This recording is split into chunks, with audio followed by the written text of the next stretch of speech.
Hi, everyone. Okay, thanks for bearing with us. I know that we're a little behind schedule. I'm just going to see if I can share my screen.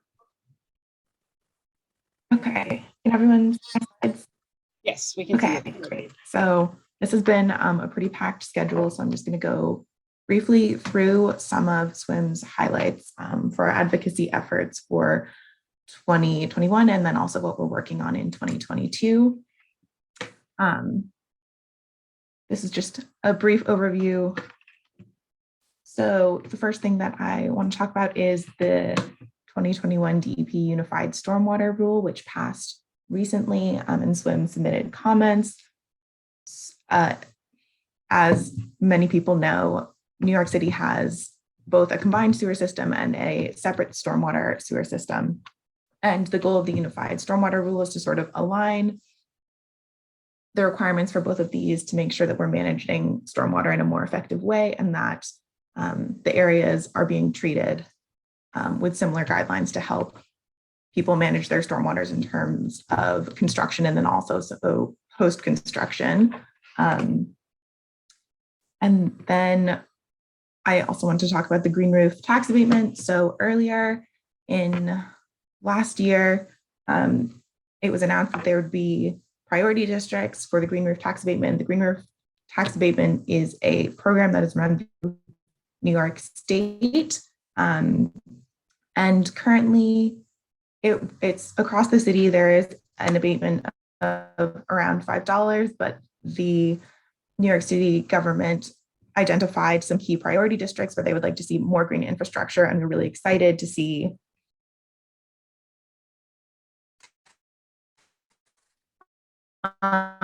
this increased abatement amount for areas that are lacking in green infrastructure, because green roofs for a number of co-benefits, not and creating other green space, air quality, and managing urban heat island effect. Okay, we also did some work about the updates to the Class I and SD water standards that the New York State Department of Conservation released last year. This is ongoing, and Mike talked about this a little bit in our session last week for those of you who were here for that, but the state is trying to lower the water quality standards for Class I and SD waters, which are waters that we want to have primary contact in. So we want higher water quality standards there. You can see a list of some of the water bodies that are going to be affected in New York City. So we've put together a group to start working on that. And then I also want to talk about the comprehensive waterfront plan that has been mentioned a little bit, that the Department of City Planning is working on. There were meetings all last year that SWIM attended, and we also submitted comments on the draft plan. You can see that they split the plan up into 6 areas over there: climate resiliency and adaptation, waterfront public access, economic opportunity, water quality and natural resources, ferries, and governance. And so we really wanted to make sure as a coalition that we're thinking about resiliency, both long-term and also short-term. So stormwater resiliency, and then also increasingly, what does climate resiliency mean in New York City? Okay, and lastly, I want to touch on, this was also talked about a little bit in our session last week, but the DEP is running a water rate study looking at New York City's water rate structure and what a sustainable rate would look like. And we at SWIM are really interested in how this study is going and what the outcome is going to be, because a lot of cities have implemented a separate stormwater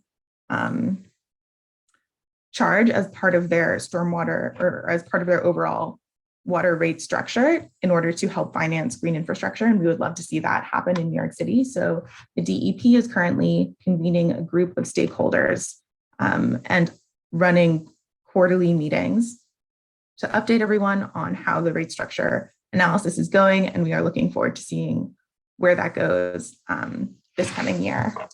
And I think that is